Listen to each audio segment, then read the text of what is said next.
কিয়ামতের দিন বেঁচে যাবেন। এই 5টা প্রশ্ন করা হবে। প্রথম নম্বর, তোমার সময়টা বুঝিয়ে দাও, তোমার 80 বছর জিন্দেগিটা বুঝিয়ে দাও। দ্বিতীয় নম্বর, তোমার যৌবনকাল বুঝিয়ে দাও। তৃতীয় নম্বর, মাল কিভাবে উপার্জন করেছো বলো। 4 নম্বর, মাল কিভাবে খরচা করেছো ওইটাও তুমি বলো। আর 5 নম্বর, যা জেনেছো তা বলেছো কিনা, তা মেনেছো কিনা। জেনে যদি না বলেন, না মানে, কিয়ামতের দিন খেয়ানতকারী হয়ে যাবেন। যেহেতু আপনাকে আমানত দেওয়া হয়েছে, তুমি যেটা জেনেছো ওটাই হলো আমানত। আমানত পৌঁছে দিতে হবে। দায়িত্বটা দিয়েছে কে? আমানত দিয়েছে কে? তিনি হলেন নবী মুহাম্মদুর রাসূলুল্লাহ সাল্লাল্লাহু আলাইহি ওয়াসাল্লাম। এজন্য মুসলমান যেটুকু জানেন, দাওয়াত তাবলীগের কাজ করতে হবে, না হলে কিয়ামতের দিন নবীর সামনে মুখ দেখাতে পারবেন না। 3টি কথা মনে রাখেন। একটা একটা করে 3টা কথা বলবো। কোনো এলাকাতে কোনো যদি খারাপ মানুষ থাকে, খারাপ মানুষ মানে মুহাদ্দিসগণ এইভাবে আমার মতন করে বলেনি, কিভাবে বলেছে ওটাই বলে দিছি। দেন, কোনো এলাকাতে কোনো মানুষ যদি বিনা দাওয়াতে, বিনা কালেমাতে মারা যায়, কোনো এলাকাতে কোনো মানুষ যদি বিনা দাওয়াতে, বিনা কালেমাতে মারা যায়, ওই এলাকাতে যত জাননেওয়ালা মাননেওয়ালা আছে, কিয়ামতের দিন তাদের ঘাড়ে যে দাওয়াত পেল না, কালেমা পড়েনি, ওর যা গুনাহ ওগুলো তাদের ঘাড়ে চাপিয়ে দেওয়া হবে। আপনি বলে মনে হচ্ছে ওর পাপ আমি বহন করবো কেন? তোমার অপরাধ একটাই, তুমি জেনে তাকে বলনি। কথা বুঝতে পারছেন? এটা হ্যাঁ না বলে? কোন এলাকায় ওর কাছে কেউ দাওয়াত নিয়ে গেল না, আমি ভাবলাম যাব না, ই ভাবলো যাব না, ও ভাবলো যাব না, কেউ বলল না চল মসজিদে চল নামাজটা পড়তে হয়, কেউ বলল না যে তাবিজটা নিতে হয় না, এই কথাটা কেউ বলল না। অথচ গাদা গাদা লোক জেনে বসে আছে। রসুল মুহাদ্দিসগণ বলছেন, ওর কাছে জানালো না, জানলো না, ও যে পাপ করলো, ওই এলাকার যত জাননেওয়ালা ওদের ঘাড়ে এর পাপটাকে চাপিয়ে দেওয়া হবে। তাইলে বলুন, জানলেই চলবে না, জানার পর মানুষকে জানাতে হবে। 2 নম্বর শোনেন, কোনো এলাকায় কোনো যখন খারাপ কাজ হয়, যদি সেটাকে প্রতিরোধ না করেন, জাননেওয়ালা শিক্ষিত মানুষ যদি সেটা প্রতিরোধ না করে, ওই এলাকাতে আল্লাহ আযাব দেন, গজব দেন, শাস্তি দেন। শাস্তি মহামারী হতে পারে, ভূমিকম্প হতে পারে, বিভিন্ন রকম রোগবালা আসতে পারে। এজন্য 3 নাম্বার শুনলেন, জানলেন কিন্তু বললেন না, মানলেন না। হুযায়ফা বিন ইয়ামান রাদিয়াল্লাহু তাআলা আনহু তিনি বললেন, 2টি জিনিস অবশ্যই হবে, অবশ্যই হবে, অবশ্যই হবে। 2টি কি? 2টি হলো, 1 মানুষদেরকে আল্লাহর দিকে তোমরা ডাকবে, 2 মানুষদেরকে পাপ থেকে তোমরা রুখবে। যদি না রুখো, অচিরে আল্লাহ তোমাদের উপরে গজব নাজিল করবে, শাস্তি নাজিল করবে। আর তোমরা দোয়া করবে, আল্লাহ তোমাদের দোয়া কবুল করবে না।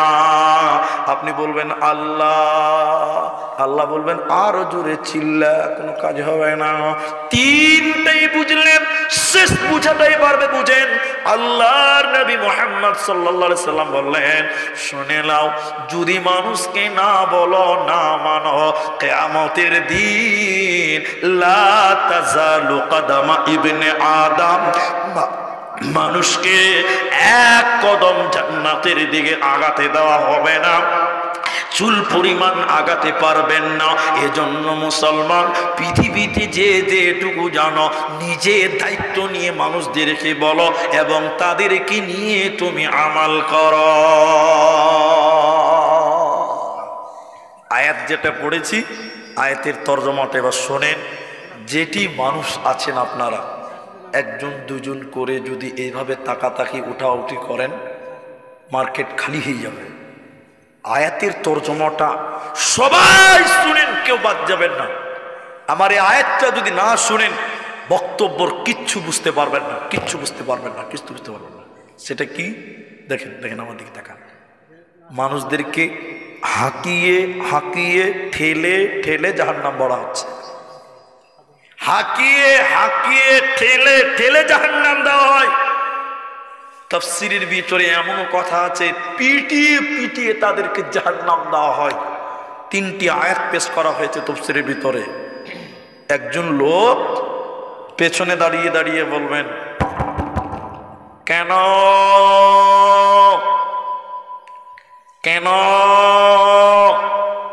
কিসের কারণে এদেরকে পিটে পিটে লাঞ্ছিত করে অপমান করে জাহান্নাম দেওয়া হয়? 2টি কারণ বলেছেন আল্লাহ। সবাই বলুন কটি? 2টি। এই 2টি যদি না শুনেন বক্তব্যর কিচ্ছু বুঝবেন না, কিচ্ছু বুঝবেন না, কিচ্ছু বুঝবেন না। 2টি কি? এক, ইন্নাহুম কানু লা ইয়ারজুনা হিসাবা। কেন? ওই যে 5টা প্রশ্ন উত্তর দিতে হবে, এই সেন্স, এই বিশ্বাস, এই মানসিকতা এই লোকগুলোর ছিল না। কোন লোক? কোন লোক? যাদেরকে পিটিয়ে পিটিয়ে পিটিয়ে পিটিয়ে জাহান্নাম দেওয়া হয়। কেন কেন কেন? আল্লাহ 2টি কারণ বলেছেন। 1 নাম্বার হলো ইন্নাহুম কানু লা ইয়ারজুনা হিসাবা, এরা হিসাবের দিন মানত না, বিচারের দিন মানেনি। এই 5টা প্রশ্নের উত্তর দিতে হবে, এই বিশ্বাস তারা করত না। এরই কারণে ওদেরকে আজকে জাহান্নাম দেওয়া হলো। এজন্য যতজন মুসলিম আছেন সবাই সতর্কতা অর্জন করতে হবে, সবার দিলে ভয় রাখতে হবে। আমাকেও আল্লাহর সামনে 5টা প্রশ্নের উত্তর দিতে হবে। সবাই বিশ্বাস রাখবেন, ভয় করবেন, আল্লাহকে ভয় করবেন যে আল্লাহ 5টা প্রশ্নের উত্তর দিতে হবে। এই জন্য বেশি বেশি করে দোয়া পড়বেন। আমাদেরকে দেখেন কি দোয়া? আল্লাহুম্মা, আমার সঙ্গে বলেন, আল্লাহুম্মা হাসিবুনি হিসাবান ইয়াসীরা, আল্লাহুম্মা হাসিবুনি হিসাবান ইয়াসীরা। আল্লাহ গো, তুমি আমার হিসাবকে সহজ করে দিও। কেন? 5টা প্রশ্নের উত্তর পৃথিবীর কেউ দিতে পারবে না। আমরা যে গুনাহ করি, যে পাপ করি, আল্লাহ যদি আমাদের চিরুনি তল্লাশি করে হিসাব নেয়, ক্ষমতা হবে না। শয়নে স্বপনে সব সময় দোয়া করতে থাকবেন, আল্লাহুম্মা হাসিবুনি হিসাবান ইয়াসীরা। আল্লাহ তুমি আমার হিসাবকে আসান করিও, সহজ করে দিও। কারণ তোমার সামনে 5টি প্রশ্নের উত্তর দেওয়ার মতন ক্ষমতা আমাদের কারো হবে না। তাহলে 1 নাম্বার কারণ হলো ইন্নাহুম কানু লা ইয়ারজুনা হিসাবা, এরা হিসাবের দিনকে দুনিয়ায় স্মরণ করেনি। আমি আল্লাহকে যে হিসাব দিতে হবে, 5টি প্রশ্নের উত্তর দিতে হবে, এই চিন্তা চেতনা এদের মাথায় ছিল না। এরা ভাবতে পারেনি, এরা বিশ্বাসও করত না। এরই কারণে তাদেরকে অপমান করা হলো। 2য় নম্বর কারণ শুনেন, আল্লাহ বলেন ওয়াকাযযাবু বিআয়াতিনা কিযাবা, আল্লাহর আয়াতকে মিথ্যা মনে করেছিল, আল্লাহর কোরআনকে তারা মিথ্যা মনে করেছিল। এরই কারণে আল্লাহ তাদেরকে আজকে জাহান্নাম দিল। এজন্য মুসলমান, আল্লাহ যা বলেছেন সব কি বলেছেন? বলুন সত্য। আল্লাহ যা বলেছেন কি বলেছেন? সত্য বলেছেন। আল্লাহ কোরআনে যা আছে সব কি আছে? সত্য আছে। তিনি যা বলেন তাই সত্য। জাহান্নাম যাওয়ার এই 2টি কারণ, হিসাবটাকে মানত না, কিয়ামতের দিনকে মানত না। আরেক জায়গা থেকে আয়াতের শেষ অংশটা এভাবে বলে আল্লাহর জাহান্নামীরা বলছেন, কেন আমাদেরকে জাহান্নাম পাঠানো হলো সাকার নামে? তিনি 4 নম্বর কারণ বলছেন, শুনে নাও। ওয়াকুন্না নুকাদ্দিবু বিয়াউমিদ্দিন, মুলবিরা বলেছিল বিচার হবে, হিসাব দিতে হবে। ওয়াকুন্না কুন্না নুকাযযিবু, তারা সেইটাকে মিথ্যা মনে করেছিল। অনেক মুসলমান মানে না যে কিয়ামতের দিন বিচার হবে, ওই বিচারের দিনকে অস্বীকার করেছিল। নাকচ করার কারণে 5টা প্রশ্নকে অস্বীকার করেছিল। নাকচ করার কারণে আল্লাহ তাদেরকে জাহান্নাম দিল। আর কোরআনের কথাগুলোকে অস্বীকার করেছিল। ওয়াকাযযাবু বিআয়াতিনা কিযাবা, আল্লাহর আয়াতকে মিথ্যা মনে করেছিল। এরই কারণে আমার আল্লাহ এদেরকে জাহান্নাম দিবে। এদের উপায় নাই, উপায় নাই, উপায় নাই। নারায়ে তাকবীর, বলুন নারায়ে তাকবীর। আপনারা যেটি মানুষ আছেন, এই পর্যন্ত যেটি বক্তব্য রাখলাম, যা মাথায় নিয়ে নিলেন, আর যেটি এখন বলছি, এই দুটি জিনিস বিবেচনা করে আপনাদেরকে উঠিয়েন না ভাই, উঠিয়েন না। মসজিদের জালসা, গোটা প্যান্ডেলটাই ফাঁকা।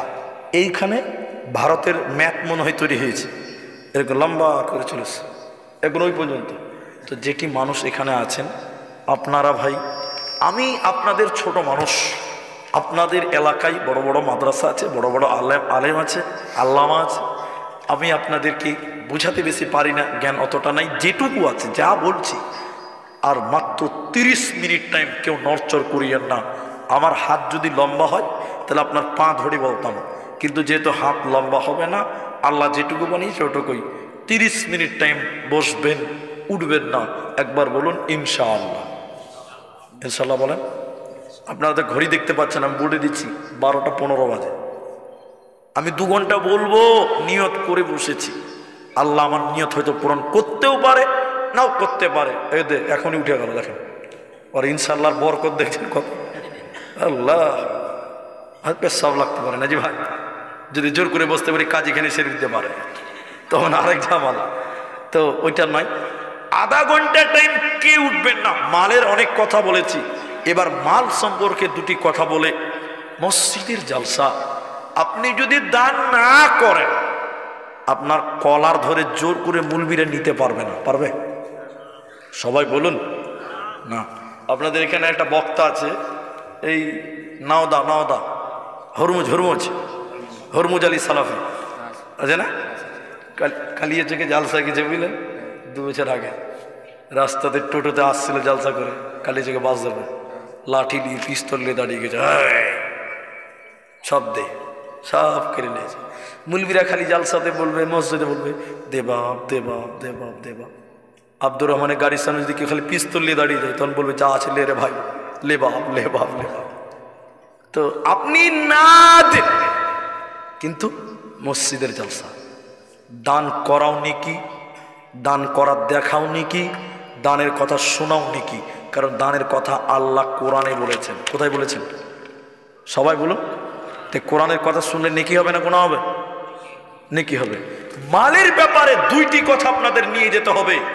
তাতে টাকা আপনি দেন আর না দেন। আধা ঘন্টা টাইমের মধ্যে 1.5 মিনিট শেষ করলাম। কে উঠবেন না? আল্লাহ কোরআনে বলছেন ওয়া আনফিকু মিম্মা রাযাকনাকুম মিন ক্বাবল, আমি আল্লাহ তোমাদেরকে যা রিজিক দিয়েছি। সবাই মুখ খুললেন। দিয়েছেন কে? মালের মালিক কে? আল্লাহ। আল্লাহ ওটাই বলছে, আমি তোমাদেরকে যা রিজিক দিয়েছি ওইখান থেকে আমি আল্লাহর রাস্তায় ব্যয় করো। সব দিয়ে দিতে হবে নাকি? না, আল্লাহ সব দিতে বলেনি। আল্লাহ সব দিতে বলেনি। আল্লাহ বলেন রাখতে হবে, সঞ্চয় করে রাখতে হবে, ছেলে মেয়েদেরকে খিলাতে হবে, ওটাও নেকির কাজ। আল্লাহ বলছেন আমি তোমাদেরকে রিজিক দিয়েছি, দেনেওয়ালা কে? আল্লাহ বলছেন ওইখান থেকে আমি আল্লাহ রাস্তায় তোর হাত দিয়ে তুই কিছু দান কর। কখন করবে? আল্লাহ বলছেন আইয়াতিয়া আহাদাকুমুল মাউত, মৃত্যু চলে আসার আগে তোমরা দান করো। তাহলে কখন দান করতে হবে? মরার আগে। যদি দিয়ে যান আল্লাহ রাস্তায়, হিসাবটা কি হবে? যেদিন কাল কিয়ামতের দিন আমার দিকে দেখেন, আল্লাহ বলবেন এই মালের হিসাবটা দাও। সেদিন বুক উঁচু করে বলতে পারবেন আল্লাহ মসজিদ তোমার ঘর বানার জন্য 10 টাকা দিয়েছিলাম। এটাও মুখ খুলে বলতে পারবেন। পারবেন কি পারবেন না? বলুন। তাহলে হিসাবটা কি হবে? আসান হবে, সহজ হবে, হালকা হবে। এজন্য মুসলিম, আমি প্রত্যেকটা জালসাতে বলি, 10,000 টাকা পারবেন না, 10 লাখ টাকা পারবেন না, 10 টাকা হলো দিতে হয়।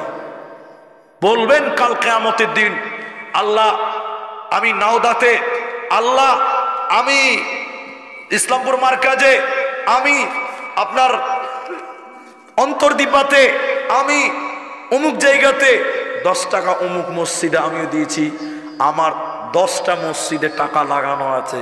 কাল কিয়ামতের দিন হিসাব সহজ হবে, বলুন সুবহানাল্লাহ।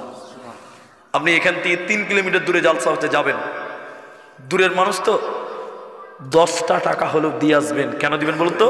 কাল কিয়ামতের দিন বলতে পারবেন, আল্লাহ ওই গ্রামের মসজিদে আমার টাকা আছে, বলুন সুবহানাল্লাহ। এই পথটা অবলম্বন করবেন। 2, দুনিয়াতে যতই কামড়া কামড়ি করেন, যতই কামড়া কামড়ি করেন, কাফনের কাপড়ে কোনো পকেট বানানো নাই। কি হবে? কি হবে? দেখেন, আমার চোখের দিকে তাকিয়ে বলেন, আমার কথাগুলো বোঝার চেষ্টা করেন।